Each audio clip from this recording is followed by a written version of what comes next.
Look at you all going quiet. It's like you know. It's just tipped over to 7:30. So listen, welcome to our final event of our second, well, I suppose it's our third, isn't it? Third day of the Tring Book Festival. Absolute honour to have our next event. Welcome to the stage. Our host, Simon Worrall with a double L, that's a mistake up there, with the brilliant Michael Mansfield. Casey.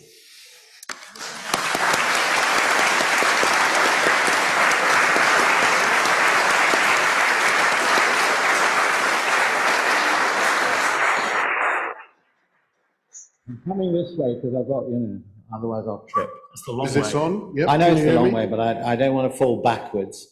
That's it, I've done it. Well done, Michael. Gosh, these are very high chairs. I haven't had one of these since my youth. Since your high chair, yeah. You used to throw your peas around. Don't move too much. No, I need to put that there. Go on. You want some water? Please. The obligatory water. I'm afraid I got my phone on because my wife isn't very well, and if she rings up, I shall run from the premises, so it's nothing to do with you, I'm sorry. Otherwise, I'm opposed to having mobiles everywhere, but there we are. Right. Are you ready? I just, talking to Michael in the green room, I just discovered something I absolutely didn't know about Michael, but it's close to my heart because I love the game as well. He was a very good tennis player. Ooh. He played at Junior Wimbledon tennis. Tell us about your tennis career. Short. Very short. No, I loved it as a game. I'm getting on a bit now, so I miss it. I daren't play now because I can't even get up the step, never mind. The only thing that's left in one piece is this bit. Everything, I won't go into the details of the rest of it, but the rest of it's falling off by the day.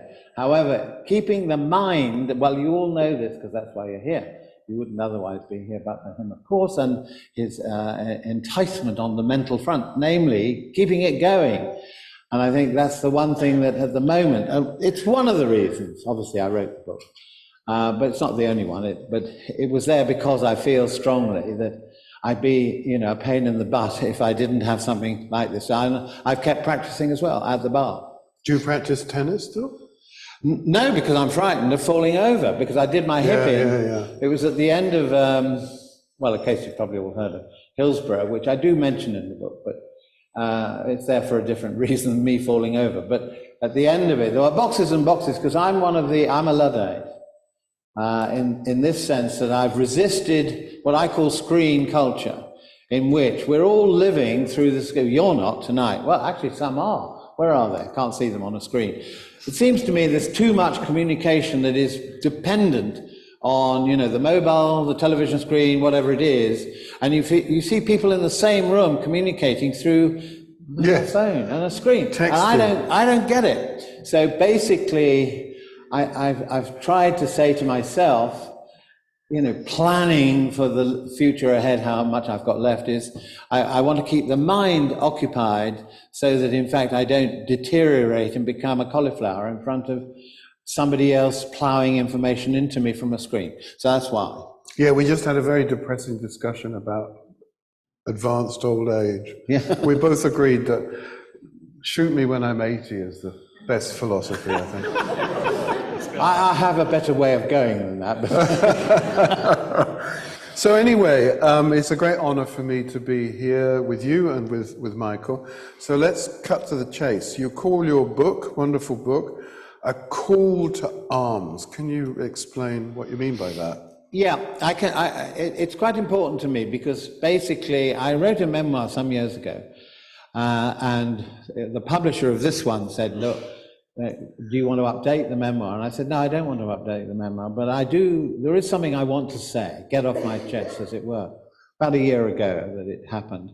And the title, in fact, is quite important because often what happens is, well, I got my own copy here so I don't damage one from the bookshop, is the power in the people, and then pause, the bit down here doesn't often get read out, not the people in power, which actually, if you think about it, well, I do, that's what I've been using the title for, tells you everything. And it was about this time last year that when approached by the publisher, I said, well, there is something I want to say. It seems to me as I get older, I get more and more angry rather than less. I become less tolerant. It's a terrible thing to say. I become less tolerant of what is going on. Why? Because we've been there before, and here we are having to, as it were, pick up the baton and say all the things we've said before in order to, as it were, bring the next generation with us, because we've been through it, but we have to keep going through it to keep the flame alive. And the flame that was getting doused this time last year was, I don't have to name them, do I? You know the people in power, unfortunately, still are. Not for long, though. And, this isn't a party political broadcast. I'm talking about all of them. Because actually, I was getting angry about the fact that, as a lawyer, obviously, but I'm sure as a citizen, but particularly as a lawyer, what was getting my goat was the fact that, I've spent a lifetime, read the memoirs 2 for 1 tonight, is that I was brought up with and have practiced what's called the rule of law, which is an important aspect of a so-called democratic society. And the book is partly dedicated to a man who you will never have heard of. I'm going to test this, don't worry, there aren't going to be too many questions, but he's in the flyleaf of the book. Stefan Hessel. Anyone know? No. I didn't either, before I came across him in relation to a rule of law exercise that we were conducting, or he was conducting, some years ago now, in 2009 onwards, so it's a few years ago, because he's one of the architects of the United Nations Charter at the end of the Second World War, supplanting the League of Nations. Now, I don't go back that far, and I don't think there's anybody in the audience who probably goes back that far, but the United Nations had an objective. He had an objective, which was to construct, if you like, a paradigm and a system wherein you don't get another world war or even a local war, and you know what I'm talking about, that is not, in a sense, governed by law.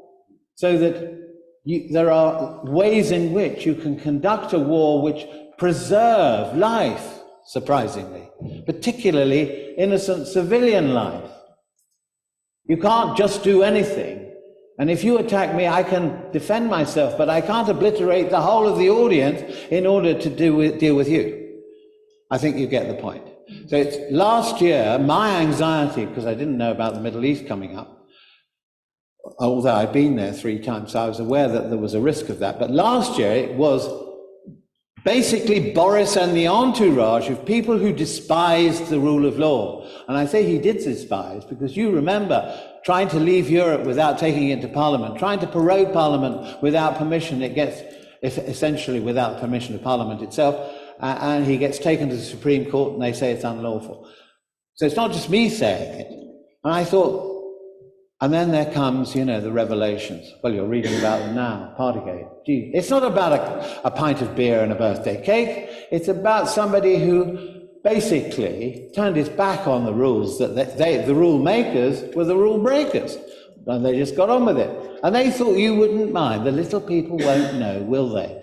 Well, the little people did know. And we do now know.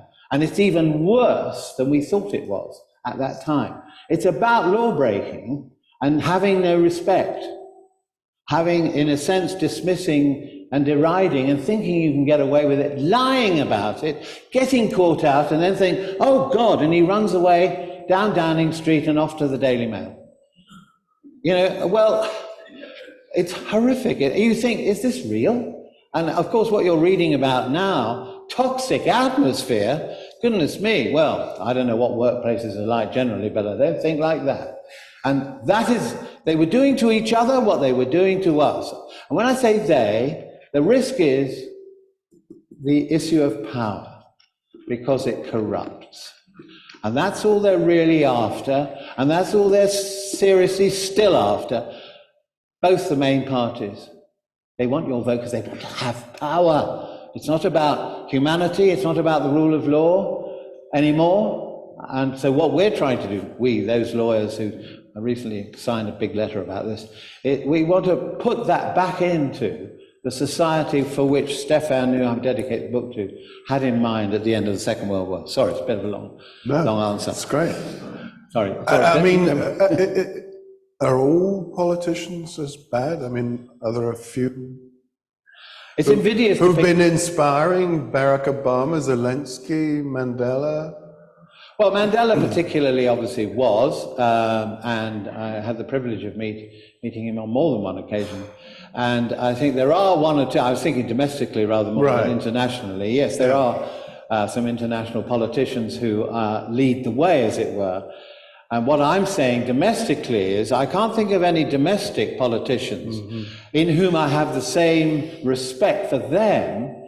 So what I'm saying is that you now have to be the leaders. Leading in the sense that you show them what they should be doing. And I'm not aware of all the local issues here, but where I live, there are amazing issues being taken up by the communities, holding their own tribunals about how to meet the environmental obligations that we have. Because the politicians won't do it, they're already rowing back on all of it. Whether you call it the green agenda or the pledges that have been made to other countries that are under threat that aren't being met, and I seriously mean, we have the ability to shame them into taking action unless there's some, as it were, astonishing leader at the moment that is a statesman. Can you say that any of our politicians meet that criteria? I don't think so. So what I say in here, that's why it's not a memoir, but I'm drawing on cases saying, because you may say, what's he talking about? How can we do anything? How can we change anything? Surprise, surprise, you can. And I give the examples in here with people like yourselves, either with very little or nothing in some cases, and in other cases locked up in prison, who've brought about change by being indefatigable, by being resistant, by being proactive and deciding that unless you do it, no one else is going to do it, but it's much better if you can join together and have a collective position, which many of them do have, and they force change. When you read the book, there'll be some changes in here you won't be aware because you've taken them for granted. I did the same. They're happening under your feet. Change is happening all the time. You have to utilize it. You have a charming anecdote in the book about your mother. Talk a bit about your early years and how she influenced your choice of profession. Yes, I'm not, again, as I promised, I'm not going to read from the book, otherwise you won't buy it, will you? Yes, exactly. But there is a story about my mother in here. In fact, there's something that isn't in here that relates to my father, which again is relevant to the background, I think. No, I was brought up in not straitened circumstances, but I don't want to sound like, John Cleese in a shoebox, when I was brought, I was only had one man. No, sorry. But I really was, I was born in Finchley. Now, that probably speaks volumes if anybody knows Finchley. And under the aegis of a certain Margaret Thatcher. My mother worked for Margaret Thatcher and delivered envelopes, and I had the same job to do for her for the Conservative Party, and she got in and all the rest of it. So the rest is history. However, my mother was a singularly religious, but also very determined soul. And the chapter in here, it's a short chapter, but people seem to love it because it's intimate, and you say to yourselves, yeah, I get it. And something went wrong in her life, which she hadn't done. There was a false accusation, and she fought it. And she fought it in a way that nobody expected. And I was very young, so I was just watching it. I was a bystander, and I was told about it more afterwards. But the example of what she did, alone, essentially, and against all advice, and she succeeded. And she said to me after, there was a word that she used, which is the name of the chapter, blue bottle, and you'll see why it's blue bottle when you read it. And I've realized since the actual concept of Blue Bottle. Anybody here Goon fan? Yes. Yes, Blue well, Bottle. that's good to know. There's some of you Blue here Bottle. still alive, yeah. Well, Spike Milligan, who I also got to know later, because we ended up on similar platforms, him defending trees and me defending other people. But it was his phrase, Blue Bottle. He was Blue Bottle on the Goons.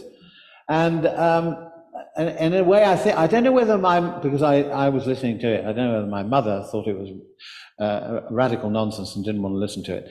But I think almost subconsciously the term Blue Bottle came into her then. She thought of that term.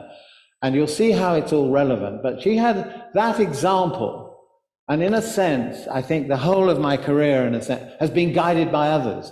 In the sense that I've learned from the people I've represented and the people I've come in contact with. So I kind of feel it's not me, but everybody else, observing how people do and want things, and then representing those things and articulating those things. But the same, if I can just quickly interject, my father as well. And I've thought about it a lot right now, actually, but I've been thinking about it before. He joined up in the First World War. He was in the mounted yeomanry, City of London yeomanry, and he was 17, 18. He joined the army to do that, and he went to the Middle East, and he was General Allenby's army, advancing on just guess where, of course, the Ottoman Empire. The objective, he was told, was to bring liberation and freedom to Palestine. He got shot, given up for dead. Somebody went back to look for him and found the horse was dead, but he was alive. He used this phrase as he went around life, he lost his left leg. And so from that point onwards, he was disabled through the whole of his life, and he enters the Blue Bottle chapter here. You'll see how he's a crucial figure in that. But the thing that I was brought up against was this feeling he had about the rule of law.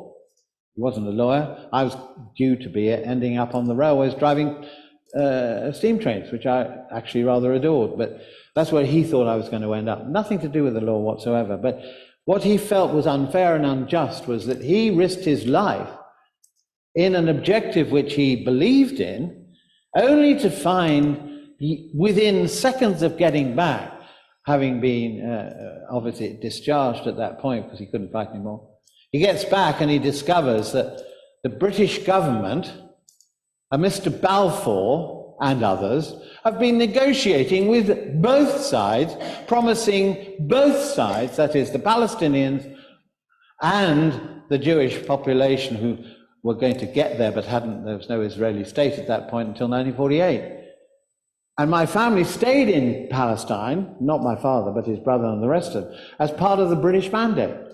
So it's in the blood, really, that there's been what he felt was a form, a disingenuous form in which the British government sold people down the river, not for the first time.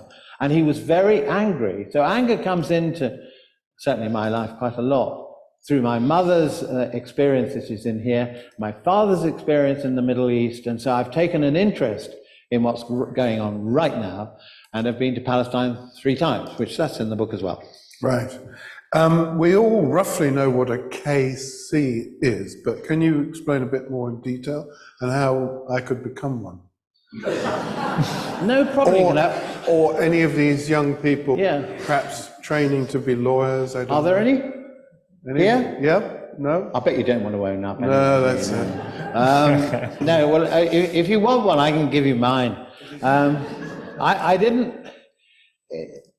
Well, it does bear upon, actually, funnily enough. I'm not a believer in the monarchy. That won't surprise you, probably.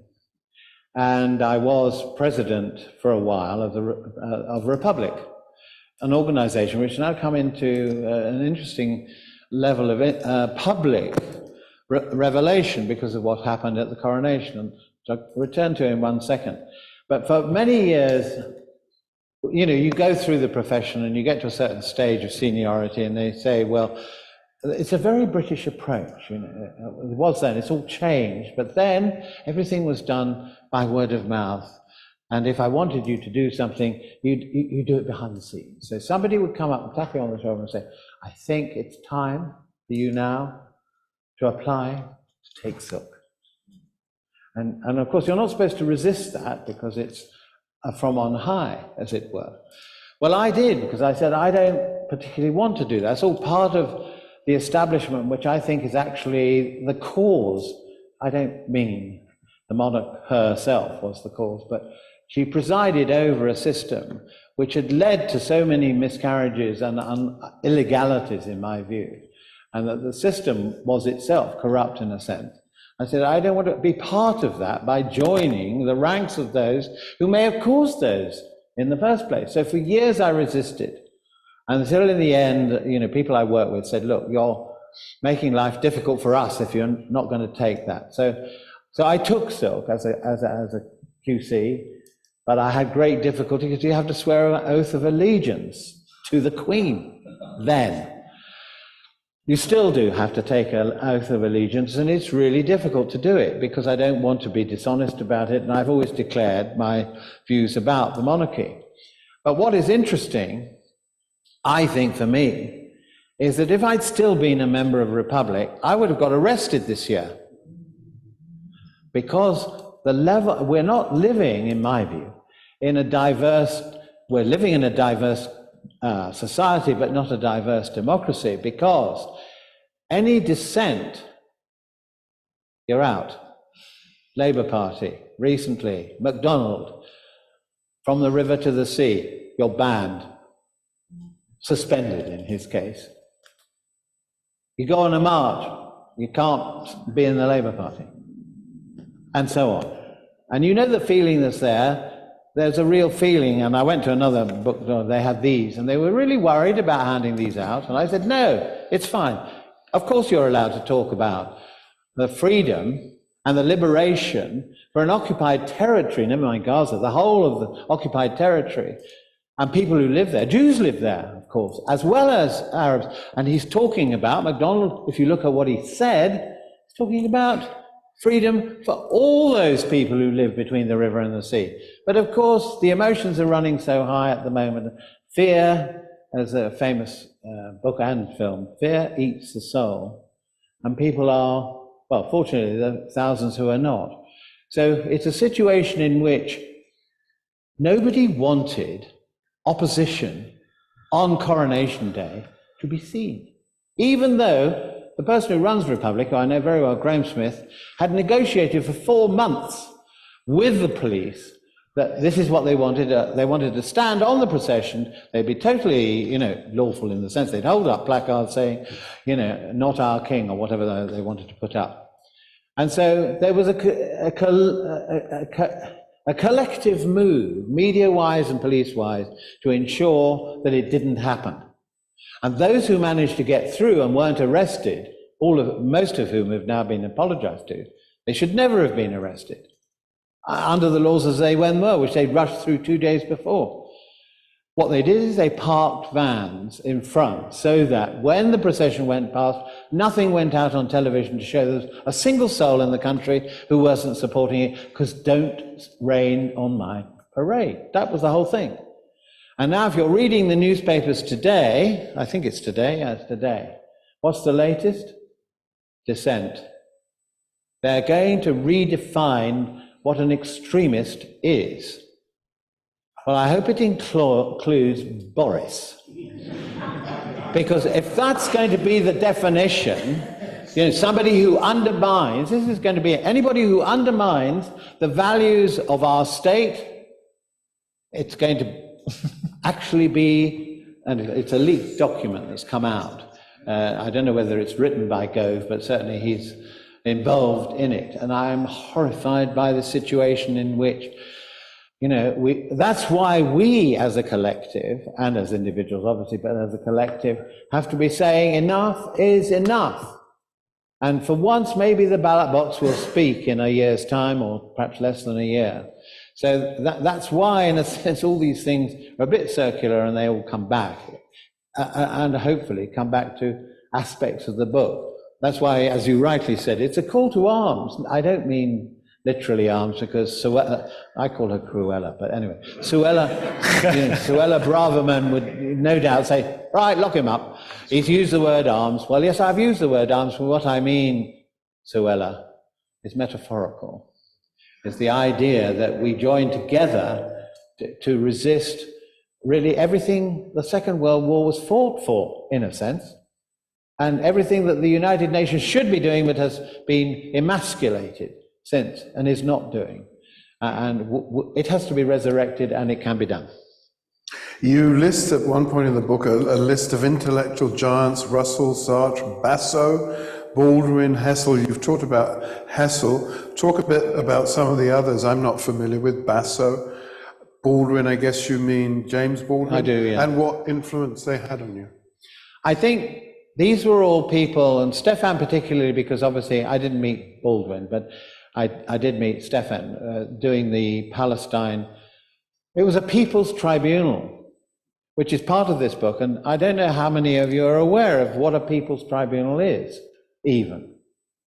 Is anybody familiar with it? No. Well, just allow me to diverge for a moment, because the influence of Stefan was not only that he believed in law and the rule of law, and that as lawyers we had an obligation to carry the legal baton into the world, as it were, and present it in a fashion which enabled you to do something about it. But there's something about it that he was doing which stemmed from Bertrand Russell. And Bertrand Russell was a philosopher I got to know because I did philosophy, I didn't do law. I would never do law as a subject, totally arid. But it can be useful, obviously, when it's emboldened and it has a vision and it enables you to, as it were, produce a fairer society. Then it's not boring. But Bertrand Russell, A History of Western Philosophy, one of the first books I read at university, and I opened my mind. I thought, yeah, where have I been? Where have I been? And he decided, during the time of the Vietnam War, that because America and others, it wasn't just America, were ignoring the rule of law then, he would set up a tribunal to deal with Vietnam. Of course, there were a great deal of people who criticized what he was doing, but actually, as he did bring together an international panel of judges, just as Stefan did over Palestine, it was touching the conscience of civil society. That's how it was looked. You, in other words. He wanted ordinary people to come out and support what he was doing in the Vietnam inquiries, and in the Palestinian ones, it was the same objective, is to bring together a panel of ordinary practitioners and other people. There were about 12 of us who traveled around the world. We went to South Africa. That time Mandela had died, but Tutu, a name you may remember, who called himself the Arch, or Archie even, that's how he was known, became very supportive because they tried to do a similar thing in South Africa, Truth and Reconciliation. It was a sort of people's initiative to get people involved. Now that's on the international scale, but what I've been trying to do, and I map it out here, is do it domestically, when you've got a national government that actually isn't paying attention to real need. Can I give you an example? I'll do it quickly. COVID. We've got a judicial inquiry. Fine. It's going to take years. Not fine. And in fact, by the time it reports, not fine, it'll be, we'll be into the next pandemic. It's taking too long. It's very important. I don't want to underestimate it, and all sorts of things are coming out. However, the people, and I don't suppose any one of you here heard of it, because it was impossible to get the main media interested. We ran a people's COVID inquiry back in 2020. We did it online. 4 months of calling experts from all over the world. We did it remotely, obviously, and I chaired a panel of judges, all of whom were very esteemed, well-known medical figures. It was sponsored by those people in the medical profession, particularly the NHS, who wanted to keep the NHS public, and they wanted to say the NHS, all the arguments about the NHS. So they were the ones behind the inquiry. And we produced a report inside 1 year, which was presented to the Metropolitan Police because the heading of the report was misconduct in public office, which is a criminal offence. And we named the people who we say were responsible for what was going on then. And you know the names because they've all been caught out by now, but it's taking, as I say, too long. But this was a people's inquiry, and it showed what could be done in a very short space of time, which should be happening now when there are catastrophes and dilemmas. We shouldn't have to wait years. You need a fast track to get on with it, with people who know what they're talking about. And you now have a judicial inquiry in which, I just finish on this note, I don't know whether perhaps nobody wants to watch the news anymore, but they had a member of the bereaved on television the other day, on Channel 4, I think it was. And this woman came on and she said, there's no accountability in this inquiry. They're all still getting away with it, because of course the inquiry can't attach criminal liability. It only deals with causation, and the people, you might think it's almost the same, but it's not. So there's no accountability coming out. But the thing that hurt me most was to hear this woman say she lost her relatives, she couldn't be with them. Meanwhile, what was going on in Downing Street, and she said, we're here at this inquiry, how many questions are we allowed to ask any of these politicians? 2. I thought, 2 questions? The bereaved are entitled, and I know this because I'm in Grenfell, same sort of thing is happening. But it's, in a sense, she said, we were disrespected then, and it's happening again now. And people like her joined together with the bereaved who are rising up and saying, this is not good enough. And she's a lone voice at the moment, but I think it's gathering momentum. Stephen Lawrence, one of the cases that you cover, one that you were deeply involved in and I think still resonates with you. Quick intro, and then why was it, I think you called the result of the inquiry an astonishing achievement. Why was it important? Well, I use that, in the end, sometimes the question is, what's the most important case? It's invidious, but looking back, for the purposes of the book particularly, if I need to demonstrate, which I may not need to demonstrate to you, the power, in a sense, the force, I prefer the word force than power, but the force that is within people, the possibilities that can be achieved, have been achieved by Doreen and Neville. Of course, a huge toll on their personal lives, which many are aware. And I'm not going into that side of it, other than to say in the chapter dealing with them, the hurdles, the barriers, the pain that they've had to go through to get to the places they wanted, which were simple, straightforward places, like truth, accountability, and, not being dismissed and patted on the head and told to go away, we'll look after it, that kind of approach, patronizing approach. And of course, at the root of it all, a form of prejudice, racism. Now, they fought those battles time and again, but the point about them is, it's not over. The whole story isn't finished yet. There is yet another inquiry. It's called the Undercover Policing Inquiry. What is that looking at? That's looking at, we've had a state within a state, whether you knew it or not. A secret police state, paid for by you, unaccountable to you, unaccountable to the House of Commons or the Home Secretary or anybody else, a unit which went round infiltrating perfectly legal, perfectly legitimate organizations, accumulating information, a bit like your smart fridge at home at the moment is doing. Which I'm serious about, I can deal with that as well. Don't open your fridge tonight. So accumulating information, and they infiltrated, and this is yet to come. They haven't got to this stage yet. They've been dealing with all those women who were hoodwinked and conned into relationships and children, whether they're Greenham or whatever activity they're in, infiltrating the CND and all those things, which now looking back, you can see very clearly. My bit comes a bit later because I was associated with the Lawrences representing them. Meanwhile, it's been established that somebody was keeping an eye on me, surprise, surprise. And if you're here tonight, please leave now. So the importance of the Lawrences is they demonstrate that you can achieve amazing objectives, because they did achieve, it's an important description and definition, institutional racism, which of course Metropolitan Police Commissioners ever since, including ultimately Cruella's done the same, which is institutional racism. That's not very helpful, we don't like that term, so we're not going to use it. Oh, and you've got, do I need to read it off? Everard, Charing Cross Police Station, WhatsApp, photographs, whatever.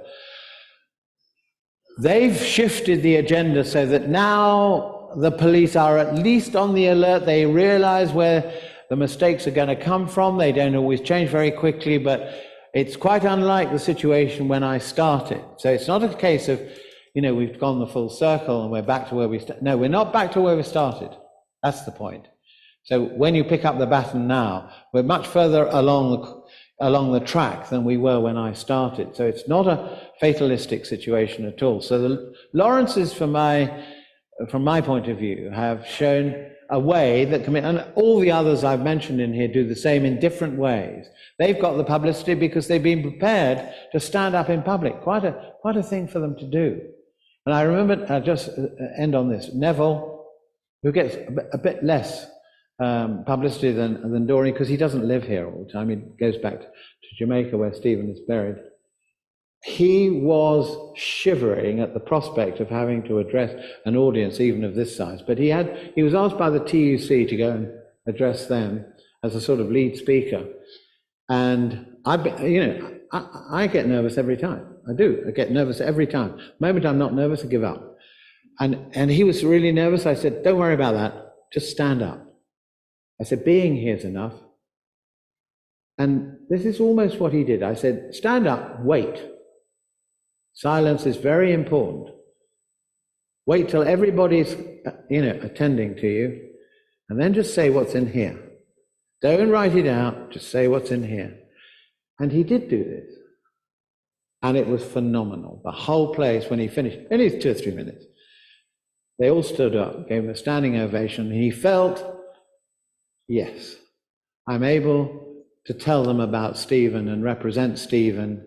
And he wants Stephen to be an emblem of breaking down barriers between black and white, getting rid of bigotry, the very battle that's being fought, although for different reasons, in a different place at the moment. And so he's doing a very fine, and he's doing it, you don't hear about it, going around to youth clubs when he's back here in England, talking about the problems that are on the street. We couldn't really finish this well, we're not finished by any means, but without addressing current events. You state there can be no peace without justice. How would you apply this to the current crisis in Palestine? Well, as it's a long answer, and it's to do with the rule of law, I'm going to do it a different way. Has anybody heard of this book, I Shall Not Hate? You have? Oh, that's good, somebody here. Very occasionally in the audience is the odd person who's heard of it. And I think it has in a sense, the seeds of change in what he's trying to say.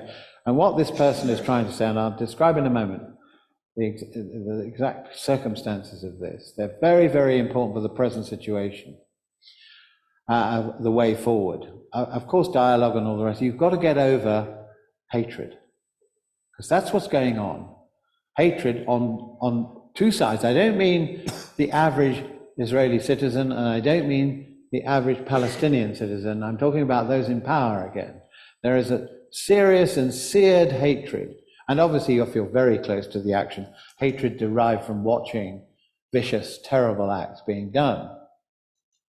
He witnessed, well, almost witnessed, a terrible act. You can watch what happened on Israeli news when it happened on a previous Gaza invasion. Now, this is a man who's a surgeon, gynecologist, and his name is Izzeldin Abu Aleish.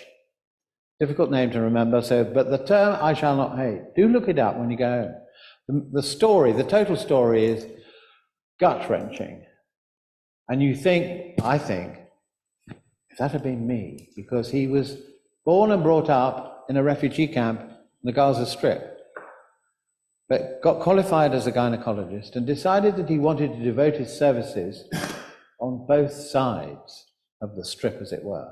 So he crossed the border regularly, providing his help to Israeli hospitals as well as Arab hospitals in the Gaza Strip. And this was a bonding, in a sense, because of course he got a lot of respect from people who understood, who people actually wanted, in a sense, to live together. Hadn't got the hatred, and he overcame the hatred. But there was much more to come. And I was watching a news item, which this is the thing you can see on television now. He had many friends all over the place, both in, obviously, Gaza, as well in Israel. And a very well-known Israeli news presenter, who was his friend, was interviewing the foreign minister. She's now the ambassador to the United Kingdom. She was on television the other day. Pretty dogged person. And during this interview by the Israeli presenter, he had his mobile out, just like I have here, and it was open. And in the middle of this interview, he had a message. The message was from this doctor who he knew, telling him in the middle of this interview, which the presenter shut down there and then, having said to the minister, "What is going on in Gaza?" And she pretended not to know exactly what was going on, because what had happened was an Israeli tank had parked itself outside his house. Not a Hamas house, not with, terrorists running around anywhere. His family were living there. He had 3 daughters. He did have a son, he did have a wife, but at that time we're dealing with the 3 daughters in a bedroom. The tank fired a shell straight through the bedroom window, landed in, killed all 3. He tried to get back this is why the presenter stepped in. He tried to get back himself into Palestine, into the Gaza Strip. They wouldn't let him across. So the news presenter drove and said, "I know this man. Let him over, let him over." He gets over. And then there's a lot more to it than that, but you can see the level of which he had to deal with himself, the hatred you could have had out of a situation like that, but he decided he would carry on. And he did carry on until it became almost impossible. He's now living in Canada. He contacted me the other day. He's so absolutely overwhelmed with the situation at the moment because he's lost more members of his family in Gaza. So overcoming a further hurdle, because what we want to do is put the play on in the United Kingdom. It's never been put on, to portray that unless we as human beings recover our humanity, which he's shown from the beginning, even though he's seen the worst things happen right in front of him and on his own doorstep. But in a sense, it is a very spiritual need that we have to do that. Not everybody can do it. I'm not saying I could do it, but there are those amongst us. Now, I've brought don't worry, I brought loads of other examples, some from the north of Ireland, people doing the same, and there's a hostage at the moment, a woman, I think her surname's Silver. That's what she was doing, was helping the children in Israel and in Gaza. And she's been taken hostage. She was in a kibbutz, I think. So her family are saying she would not want the war that's happening at the moment. She was somebody who was, if you like, I hate using labels because maybe it's not the right thing to do, but she was somebody who was active for peace on both sides. And we have to elevate those people. We have to treasure those people and make sure they're remembered. So in a sense, that's the note on which I'd like to end this part. Yes, I think that was, I barely scraped the surface. You can see I've got lots more. But I think it's time to bring your voices in. Let's have a people's inquiry of Michael. Oh, yeah, that's wonderful. So I shall be the judge, so that's not a problem. If you ask a question, can you wait for the microphone? There's obviously a virtual audience. We've only got one roving mic this evening, unfortunately, so we're going to do 3 questions from downstairs, then we'll send the microphone up there. So that's my bit out of the way. All right? I've got one virtual. Terrific. No, wonderful. I've got one virtual question as well to do, but let's start with you. Can I start now? Yeah. There we go. Is it live or is it Memorex? Michael, I think the Israeli thing, it was Jeremy Bowen, I just read about it actually, who, the guy in Canada, the surgeon, and he put that story in his book, and it was, just as you put it, awful. But what I wanted to talk about, because you're a campaigner as well, is you touched on politics earlier. I'm trying to change the law in aviation for accessibility, and we keep drafting an act for the present government to put through, and they're just not interested. They just kick the can down the road. Do you think they're scared? Yeah. Do you think that is part of it? They're scared of going wrong. They just seem to go, we do a consultation, Chris. And I go, well, we've done consultations, 10 years of consultations, but they're scared to do it. And we know more than them. We say, put it in a private member's bill, 10-minute rule bill, hang it on a Christmas tree, do whatever you want. We can get this through. There's going to be no objection. But they just scared of change or something. And I know the airline lobby, because it's aviation, they're huge, but they're scared of them. And they're big revenue for a government, and they don't want to upset them. So how does one balance something which is fairly straightforward in terms of a bit of legislation with trying to persuade people, actually, this is a good thing. It's a vote winner, trying to appease them? Yes, I think, in a sense, it's an interesting question, and the answer to it is not simplistic, but the way I look at it is, having addressed a number of audiences like yourself already, and there will be more to come, I have a strong feeling that, you have had enough of this. And you and I know that there is, shall we call it a civilized, or there is a sensible way, because as Gandhi said, an eye for an eye and we all end up blind. It's just pointless. And we all know it's pointless. So you have to get over the, what he's talking about, the hate threshold, which is difficult for people on the spot. But in a sense, we have to show the way. And the fact is, there's a huge voice of, because I've been representing some of them, Jewish voices in this country, as well as Palestinian voices, as well as voices from other sources as well, who do understand that this cannot happen. It cannot, whatever else you say, this is madness. And most of us agree that it is madness. So how do you stop the madness to enable space for a situation in which people aren't afraid? Well, you've got to get rid of those people who are leading through hate. When Suella said these marches are hate marches, I go, that's how the state we've got, our leadership are not actually what we want. They're not saying, and I'm not dealing with the obvious, there's some on the left and some on the right, and there's socialism and there's New Labour and there's Tories and there's right wing and all that. No, leave that to one side. We're dealing with basic humanity, which will not exist if we go. We've got I haven't even touched on that tonight. We've got time now. Environment. We're dealing with an environmental disaster at this moment, brought about by broken pledges by those in power all the way through.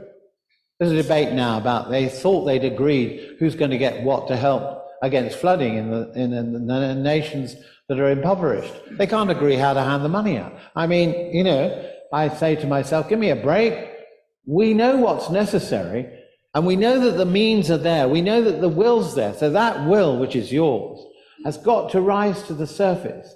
And there is a chance over the next year for the people who are afraid to start getting a bit of courage. And the theme of the book, it really isn't about me. It's about these people who've shown courage.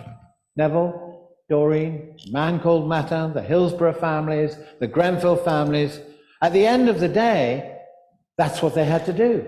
Because if they were afraid, which they were to begin with, because they were up against huge antagonism.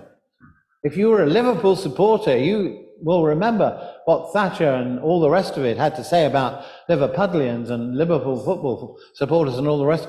In each of the cases, there's a certain way in which they've been treated publicly, whether it's the man who's hung for a crime he never committed, all the way at black Somali seaman in South Wales.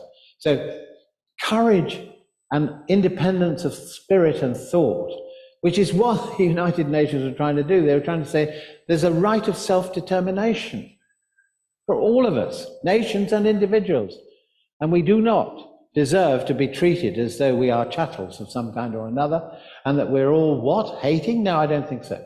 So my hope is in a very different future, but it depends on people coming together. And besides the tribunals I've talked about, I don't know whether you're aware of another movement which has grown up called citizens' assemblies. There's one across Europe at the moment. Part of it is being sponsored by a man called Neil Lawson, who found himself being shunned from the Labour Party because he was suggesting ways in which you don't vote Labour to get rid of Tories. And even that was regarded as being a form of dissent we can't put up with. So, but he's part of the European movement, which is citizen-led. It's not led by politicians in power, it's led by ordinary people saying these are the needs we have at the moment, part of which are environmental needs, which have got to be met, otherwise, rather like an eye for an eye, we're all going to end up, in a ditch very quickly.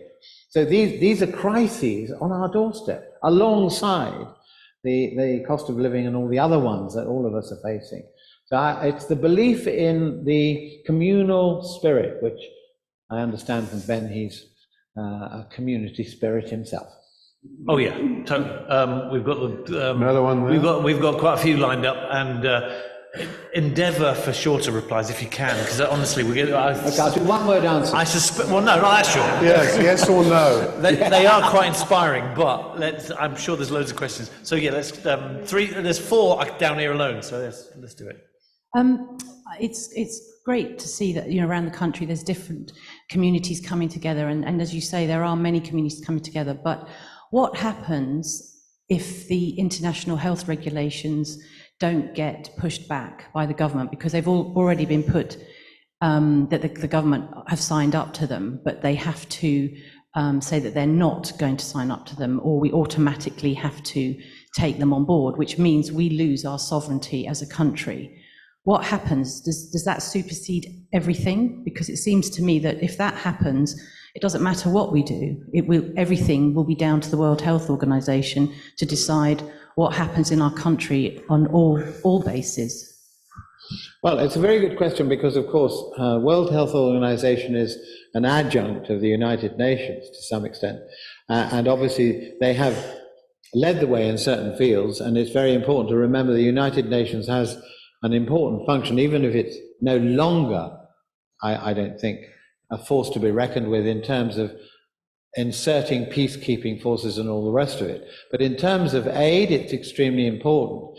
But the other thing you have to remember, I think anyway, is that as far as I can see, nations are paying little or no respect to international law, never mind organizations. So I think that there shouldn't be the feeling that you can be restricted by legislation of that kind, because if there is a need for saving humanity, there's a bigger, if you like, objective which justifies, and this is an argument which is coming into many of the protest cases that are going on at the moment. Protesters who've been arrested for X, they're saying, we did what we did because we were forced to do it by the need to save humanity from the crises that are facing them in terms of floods and all the other things you know about. And so, in a sense, what they're saying is, at the moment it isn't being successful because the law is getting narrower and narrower, but these people are still protesting in a way which happened in 1670. Read the book and you'll see what happened in 1670. Case very similar. So it requires a clear objective. If the objective is one that can be justified in terms of the preservation of life, That rises above whatever else the World Health Organization or people on the ground, way the money's distributed, the way the food's distributed. If the basic objective has to be preservation, then that supersedes everything else. And that's what the people who are protesting trying to say in terms of the rather narrow cases that come up. So I'm not deterred, but of course I know politicians will, but we're back into the fear question, that they are deterred by this kind of thing.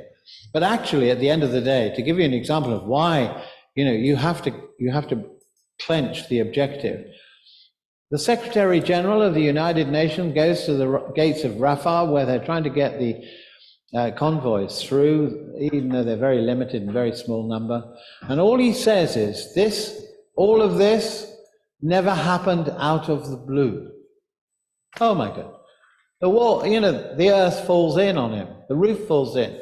The first thing the Israeli government do is saying, right, that's it, the United Nations is irrelevant. Not that they've ever abided by a single UN resolution by the General Assembly that has suggested they do X, Y, and Z. They don't. So international legislation is important, but it's not as important as the overall objective, which we have to bind together to preserve. So I'm less worried. That's two questions have taken up 15 minutes. We've got a million questions lined up, so let's do our best. Going back to what you said about politicians, my view is I have no faith in politicians at all at the moment, which worries me because I hear what you're saying about the present government and I totally agree with you, but I don't know who to vote for next time round. And I think my personal view is that Conservatives versus Labour is so outdated. I mean, I was brought up working class, but I don't think my father and mother's generation, there isn't the differences between the working class and the upper class, if you like, anymore. And I just think it doesn't work anymore. Conservatives versus Labour, no. Whatever. And I think that we should change the system completely instead of having this adversarial process now. Why don't we have a collaborative government, which you vote, say, for example, on a regional level, and then you get the best minds together? Or is that just too simple? No, you've hit it right on the head. This is actually the ultimate. I said to the publishers, I'm not putting the real purpose of the book in there. It's obvious. The system's got to change. And that's what this pan-European assemblies movement is trying to do. It's saying our system isn't democratic anymore. It does not represent. It's outdated. The two-party system was still basically that. Is putting a straitjacket on the situation. And it never represents, the House of Commons never represents the diversity of opinion that maybe even in this room, this community or wherever, which is why one of their first objectives is resisted by all political parties in power, because of course it will undermine them, and that is the obvious one. You have a form of proportional representation. You start with that. And so what I'm hoping for, shorten the answer, otherwise he's going to chop me off at the knee. You've got to have proportional representation. That's the first step, that is genuine. And there are plenty of systems that do that. And what I'm hoping for at the next election, myself, is you get a hung parliament, that actually the cronies don't get voted back in, and people have to start thinking about politics in a different way. It's all incremental, but after you've got a situation in which they all sit looking at each other and think, oh, none of the usual faces are here, where are they? We'd better start thinking about a different system. And you have to be ready to move in. And Compass, which is one of these organizations, is ready to provide a different system. If you can persuade the politicians who do get in, they've got to do things differently. And I mean, I haven't got time to read it because you'll go mad. But, I brought a quote, and I've put it to audiences in the past. I said, who said this? The system's broken. The system's not working. Who said that? Nobody gets it. They all think it's me. No. It's Rishi. Told the Tories at their conference this year, the system's broken. Because he had a different purpose in mind, but he's right. So if it's broken, we can fix it.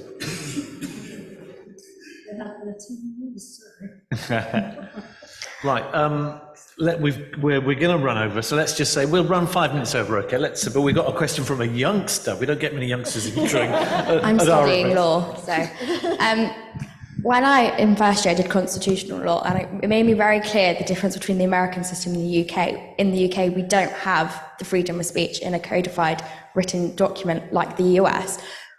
As a lawyer and as a man of opinion, would you want the UK to have a codified document of freedom of speech and freedom of press like the US does in their Yes. First Amendment? Yes. Short answer. Yeah. Are you Thank ready you very to? much.